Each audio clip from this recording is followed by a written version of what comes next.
Humanity has invented some pretty incredible things. The wheel, the internet, sliced bread.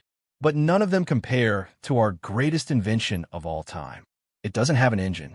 It doesn't need Wi-Fi. It barks at the mailman and steals food off your plate when you're not looking. That's right. Our greatest invention is the dog. And yes, dogs are an invention. We built them. We designed them. We literally engineered man's best friend from scratch. And the story of how we did it is one of the wildest, weirdest, most surprisingly dark chapters in all of human history. Let's go back. Way back, 30,000 years ago, your ancestors were nomadic hunter-gatherers. No cities, no farms, just fire, meat, and survival. Now picture this. Your tribe just finished a hunt. Everyone's eating. The smell of roasting meat drifts out into the dark beyond the campfire. And somewhere out there, a pack of proto-wolves, the common ancestor of every dog alive today, catches that smell. They wander over, cautious, hungry. The aggressive ones get chased off immediately. But the friendlier ones? They hang around. They sniff a few people. They don't attack. They just exist nearby. And someone at some point throws one a bone. That was the moment everything changed. The friendly wolves kept coming back. Generation after generation. The tamer ones survived near human camps while the aggressive ones stayed in the wild. Over thousands of years, without anyone planning it, those wolves started changing. Smaller, less frightening, more dependent on humans. By 16,700 years ago, they weren't wolves anymore. They were dogs. But humans didn't stop there, because humans never stop there. Once we realized we could influence which dogs bred with which dogs, we went completely overboard. And honestly, good for us. This dog is fine, but I need one that can track game through a forest. So we bred the fastest dogs with the sharpest noses until we had hunting hounds. Cool, but can it pull a sled? Bigger dogs. Stronger dogs. Done. What about hunting polar bears? 9,000 years ago in Siberia, someone actually asked that question and bred dogs large enough to take on polar bears. Because of course they did. Here's where it gets scientifically fascinating.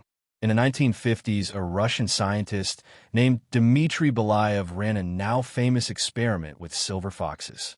He selected only the tamest foxes for breeding, generation after generation, and something remarkable happened. After just 4 generations, the foxes were wagging their tails, licking researchers, acting like puppies. But the physical changes were even more surprising. Floppy ears appeared, curly tails, lighter fur colors. Nobody selected for any of that. It all came from selecting for friendliness alone. Turns out tameness and certain physical traits share the same biological pathway, which means those floppy ears on your golden retriever, they might just be a side effect of being friendly. Now here's where the story gets complicated. As we bred dogs into hundreds of specialized breeds, we needed to keep those breeds pure. That meant limiting who they could mate with. And limiting mates means inbreeding. And inbreeding means shallow gene pools. And shallow gene pools mean health problems.